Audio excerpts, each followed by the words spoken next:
Here's the origination story of the name ONE9 and how we've grown our business into what it is today.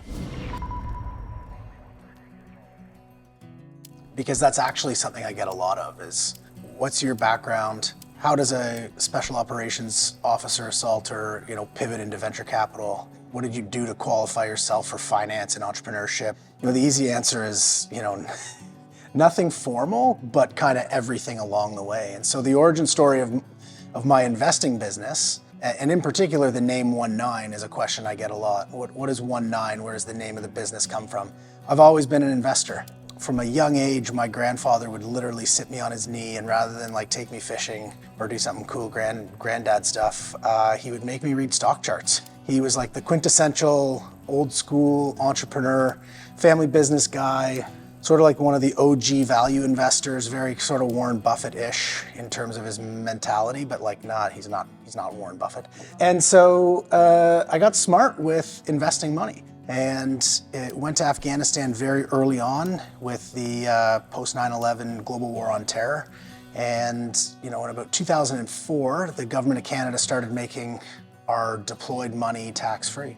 So we'd come home from a deployment with a pretty good chunk of change, at least for a young guy, an extra 50 grand from a deployment's pretty awesome. In 2007, I made my first investment into commercial self-storage. A friend of mine who now runs one of the biggest Canadian self-storage portfolios, was starting an alternative asset lending business focused on commercial self-storage, and I invested my first $50,000 that I got from one of those Afghan tours. And it was great. It's still, on a personal side, one of my largest holdings, and the investment in the storage was growing and it was doing well, and I started to need a more tax-efficient way to funnel and process a debt coupon. And so I started researching, incorporating, and building a business. And I was sitting in my office at the unit and on the phone with my lawyer, incorporating my first business. And he said, "What do you want to call this thing?" I hadn't thought about it. I hadn't thought about branding. I hadn't thought about what the business is going to do in the future.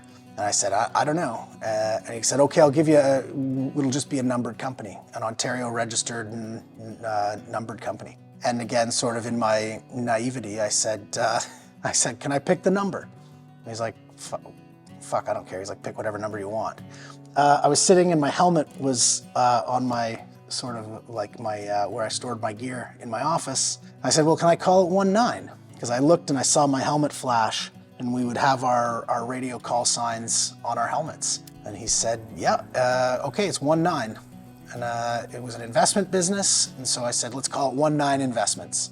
I realized very quickly that I knew nothing about self-storage. I brought nothing to the table in terms of adding value to the business, and I actually find the industry about as much fun as watching paint dry. And so ONE9 Special Mission Fund, the venture arm of our business, our Capability Labs business, has since morphed into what ONE9 is now. And at the heart of it, it is what we know. And to the old Warren Buffett adage, invest in what you know. We know tech, we know capability development, we know national security, we know special operations, and we know how to achieve success in a no-fail mission that's high risk, high reward. That's a great segue into sort of pivoting the ONE9 brand, ONE9 business into Canada's most prolific investment and innovation ecosystem focused on national security.